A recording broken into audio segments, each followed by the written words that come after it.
In deze aflevering zijn we in de bosken van Oudebekeep. Daar wordt het werken.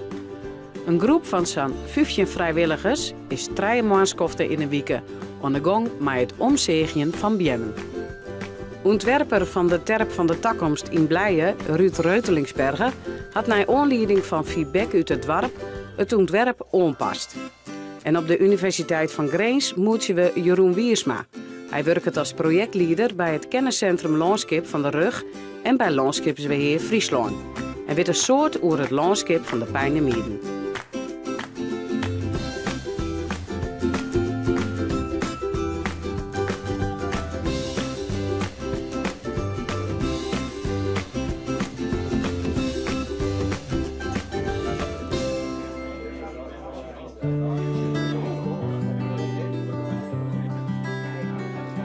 Drie maandschaften in de week is een groep van 15 vrijwilligers dwaande in de bosken om Oudebekeep heen.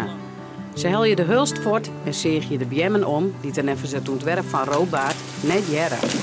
De bosken om Oudebekeep heen binnen online als een roodbaardparken. En het doel is om ze nou weer in ere te verstellen. Dat omzegen is nog net zo eenvoudig. Een tal vrijwilligers had een speciale zeegcursus dienen. Nou, dat wordt een soort domme fout maken, moet ik eerlijk bekennen. En daarom ben wij toch maar op zaagcursus. Om te leren om goed mijn verstaan een boom om te zagen. Ja, want deze mat, en wat is het oordeel? Nou, deze mat die kant uit. Want dit is het minste bos, minste takken. Alleen het zwieptepunt zit dus helemaal verkeerd. Ja. Dus we moeten hier maar een beetje hulp, moeten we die boom of die kant uit krijgen. Of die kant uit krijgen, maar dat wordt even de trekker van haar vanzelf. Die moet even sloeken. Die moet even op het laatste moment dat er een goede kant uit valt. 2 kilometer.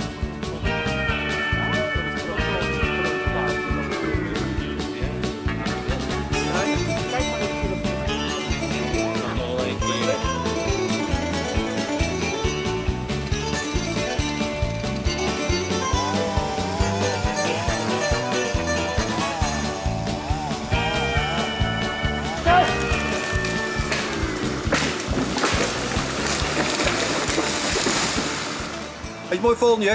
Ja. Ja.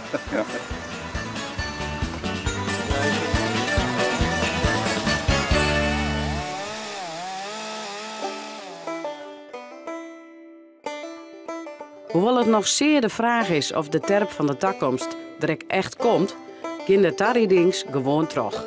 Ruud Reutelingsberger had het ontwerp naar feedback uit het dorp aanpast. Met dit voorlopige ontwerp zijn we naar de gemeenschap geweest, naar het dorp, hebben we gepraat. We hebben die mensen nog hier uit de buurt een vragenlijst gegeven. En die gaat eigenlijk veel meer over het gevoel van het landschap en over de herinnering en over de toekomstbeelden die ze hebben. En met dit soort vragenlijsten zetten we niet alleen hun aan het denken, maar onszelf ook. Dit is heel natuurlijk voor mij. Ja. Ja, ik kan er ook geen ander woord voor bedenken. Het is gewoon, het hoort gewoon. In wezen blijft het nog hetzelfde. Het begin, met die piketpalen zetten we de ruimte uit. De groei van de terp, die laten we in die spiraal omhoog gaan. Dat blijft hetzelfde. Maar toen dachten we van wat is nou eigenlijk het kunstzinnige aspect?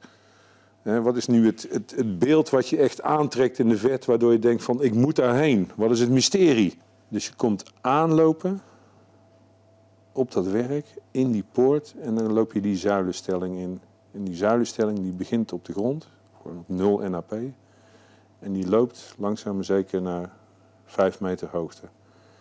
En eigenlijk is het soort, symboliseert het ook een beetje het levenspad. Je begint jong en je begint klein en je begint omsloten. En langzamerhand opent die wereld zich voor je. Hoe hoger je komt, hoe meer je ziet van de omgeving. Dan zijn deze, als je hier doorheen rijdt, dat zijn ook soort vensters. Die je op iedere venster heeft weer een andere blik op die wereld. Aan de ene kant naar buiten toe en aan de andere kant naar binnen. Na je wieken meer over de terp van de toekomst. Vind je jouw eigen omjouwing wel green genoeg? Praat mij op ronte.tv. In het universiteitsgebouw van Grace moeten we Jeroen Wiersma. Hij werkt er als projectleider bij het kenniscentrum Landschap en Den Jonken werkt er ook voor Landschapsbeheer Friesland. Hij is zaakkundige op het gebied van oude cultuurlandschappen. En weet een soort hoe de Pijndermieren. Dit is dus eigenlijk het gebied waar het ook gaat. Hier zie je de Bemania-sloot. Dus het is eigenlijk de ontginningsbasis van het hele gebied West, 800 jaar geleden. En die boeren die zijn dus vanuit dat rivierke zat veen in stutsen, dat heegveen. En elke boer die hier eigenlijk een kavel tot zijn beschikking. En die kavels die hier, dat zijn die brede stroken. En tussen elke kavel leidt een sleet.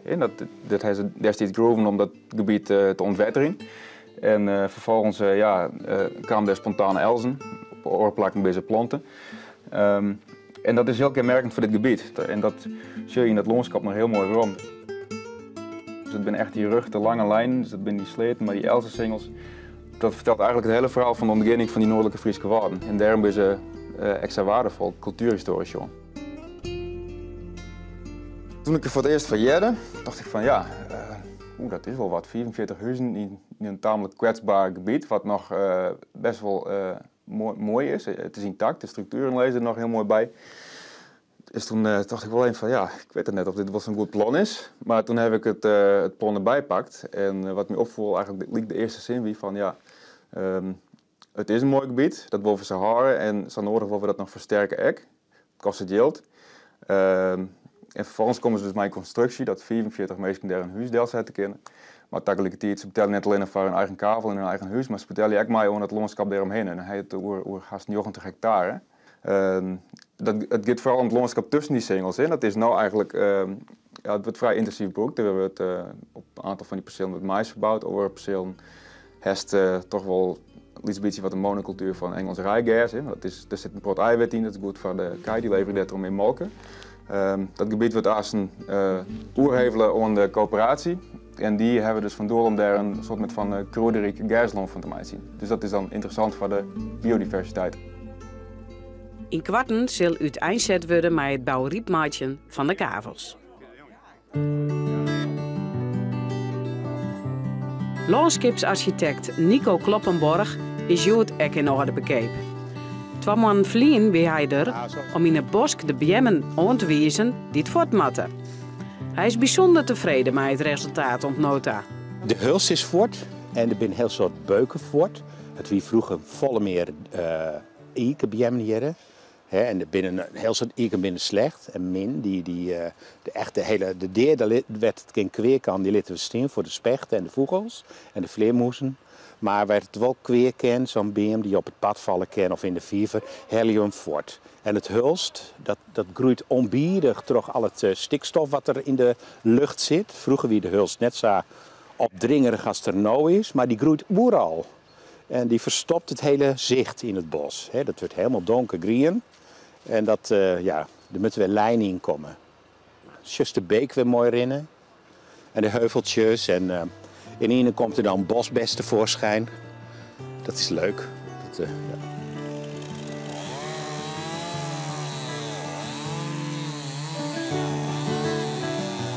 Ja, er moet nog flink wat om, want ze zijn nou overal aan het zeegje, maar de beeklopen en de vievers moet ik nog scan.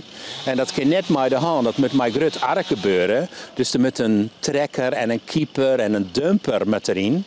En ja, daar is ruimte voor nodig voor zo'n grut ark. Daar ontkomt net aan. We kunnen het wel alle met de hand aan, maar dan, dat kan ons nou net meer. Daar is het al te vier voor. Voor het onderhoud, letter, kan het wel weer met de hand. Na je weekend zorgen we dat het grutte ark inzet wordt voor het uitbaggeren van de viever. Na je weekend ben we in Koudem. De uitbreiding van de vinken rint mogelijk vertraging op, omdat er het vermoeden is dat er nog bomresten lezen uit de Tweede Wereldoorlog. Ik ben weer in Assen bij bureau Bakker voor de uitslag van de natuurtoets voor de terp in Blijen.